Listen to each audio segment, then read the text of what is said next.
ایک خاص جو میں نے تلاوت کی ہے اس میں خاص بات یہ بیان ہوئی ہے کہ جو یہ چاہے، جو یہ خواہش کرتا ہو کہ مسلمانوں میں بے حیائی پھیلے، اس کے لیے دنیا میں بھی آخرت میں بھی دردناک عذاب ہے۔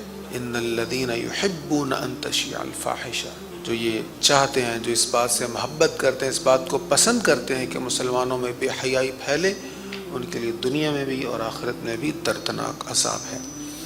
بے حیائی کو پھیلانا، بے حیائی بری چیز تو ہے، لیکن بے حیائی کو پھیلانا بہت بڑا جرم ہے۔ اچھا، بے حیائی کو پھیلانا ہوتا کیا ہے؟ ایک تو یہ ہے نا، کوئی فحش چیز تھی، اس کی ترویج کر دی، فحش سائن بورڈ لگا دیے، بنا دیے، ڈیزائن کر دیے، یہ بھی تو بے حیائی کو پھیلانا ہے نا۔ آپ کے پاس میسج آ گیا کوئی بے حیائی سے بھرا ہوا، اس کو آپ نے آگے شیئر کر دیا، یہ بھی تو پھیلانا ہے۔ آپ نے کسی بے حیائی والی پوسٹ کو لائک کر دیا تو یہ بھی تو پھیلانا ہے۔ اچھے کمنٹ کر دیے تو یہ بھی تو پھیلانا۔ تو یہ سارے وہی چیزیں ہیں جو ان کو، جس چیز سے آپ پروموٹ کر رہے ہیں کسی چیز کو اور اس کو آگے فارورڈ کر رہے ہیں یا اس کی پذیرائی کر رہے ہیں، وہ سب پھیلانے میں آ جاتا ہے۔